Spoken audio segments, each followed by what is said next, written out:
My name is Staurt Nyanzi, and today welcome to Rucid.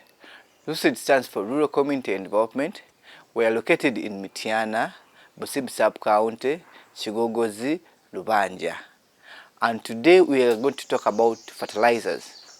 When we talk about fertilizers, organic fertilizers, some people think about the manure, the cow dung, the green manure, the compost.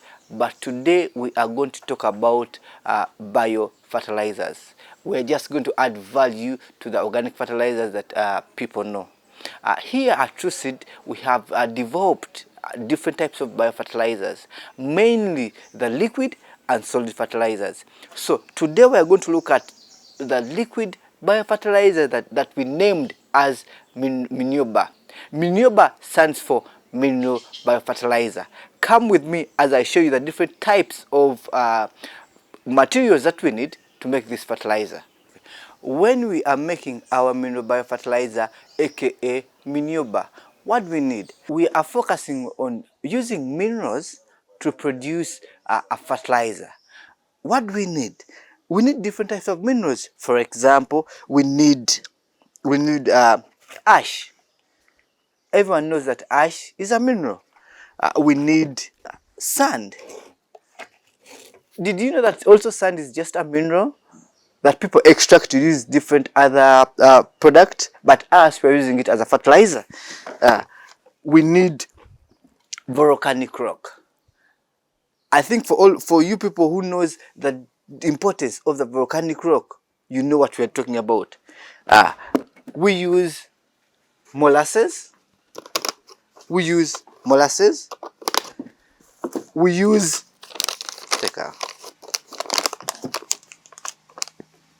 the yeast. These are fungi that we are using to produce our mineral fertilizer.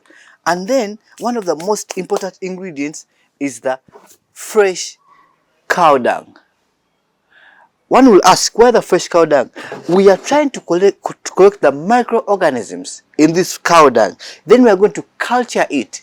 We are going to give it food. We are going to give it a house so that it can help us in the long run into our garden.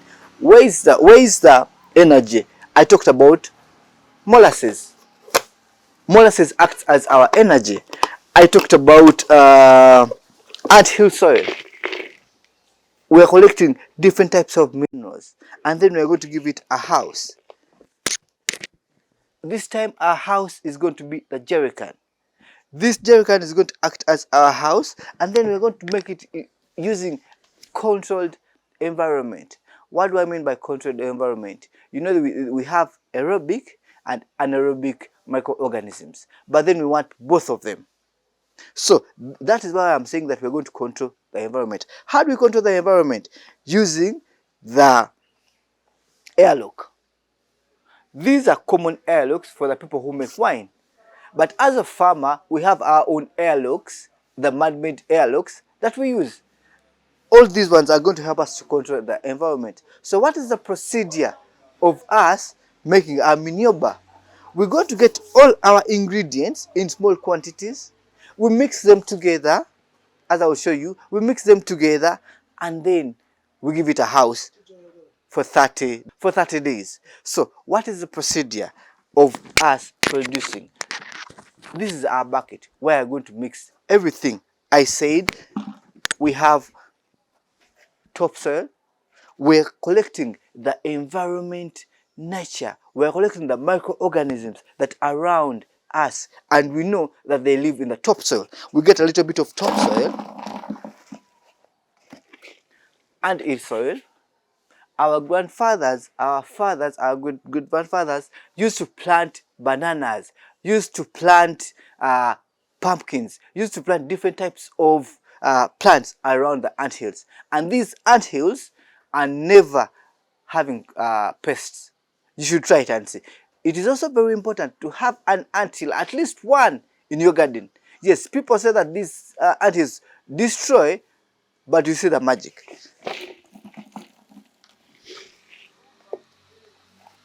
Ash, alkaline. It controls.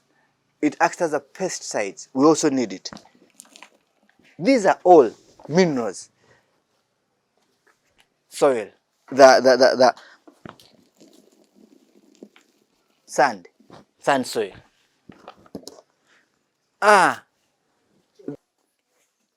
Cow dung. We are looking at the bacteria, the good bacteria that exist in the cow dung. We multiply them, we culture them, we give them a house, we give them energy, we give them food, and later they'll help us to work into our garden.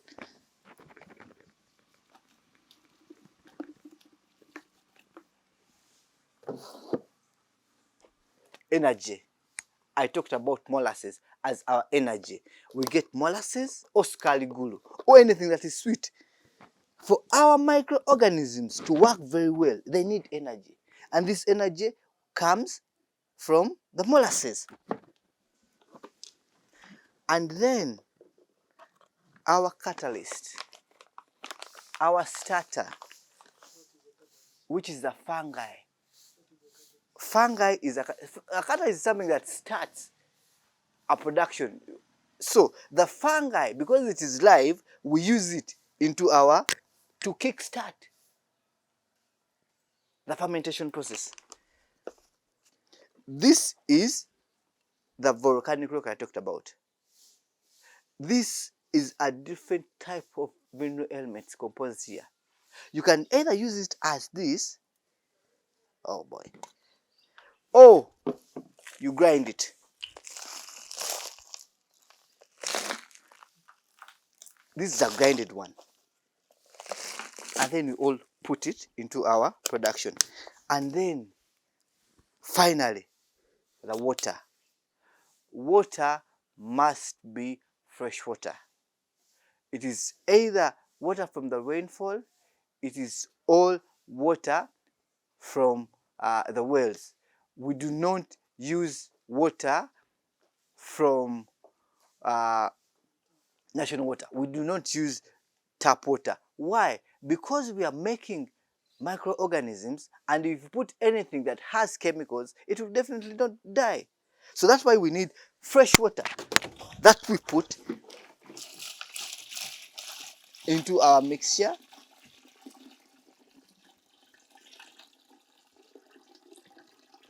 And then we stir and mix very well. We stir and mix very, very well to make sure that everything harmonizes. When everything harmonizes, here I'm stirring to make sure that everything that we've made mixes very well. And then we put it into our house. And for today, this jerry can is acting as our house for the microorganisms and the minerals that we've made. We pour it slowly and nicely. And then someone may ask, yeah, but you have not sieved. Yes, I will sieve at the end of the process.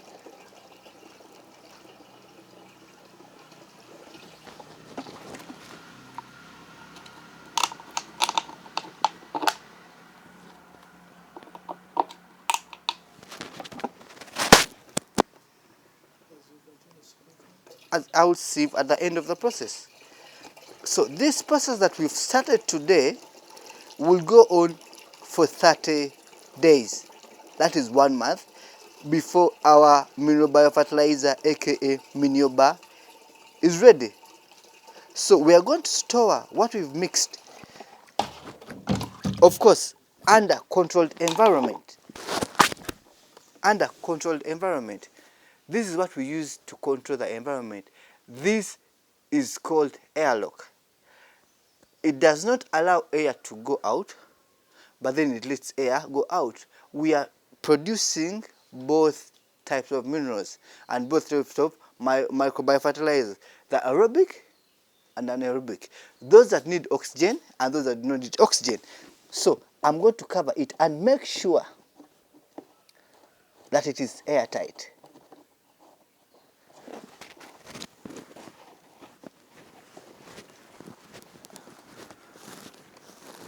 And make sure that it is airtight, knowing that any air that is going to come out from this must come out from here. But any other place there is no air which is coming out. How will I ensure that? I put a little bit of water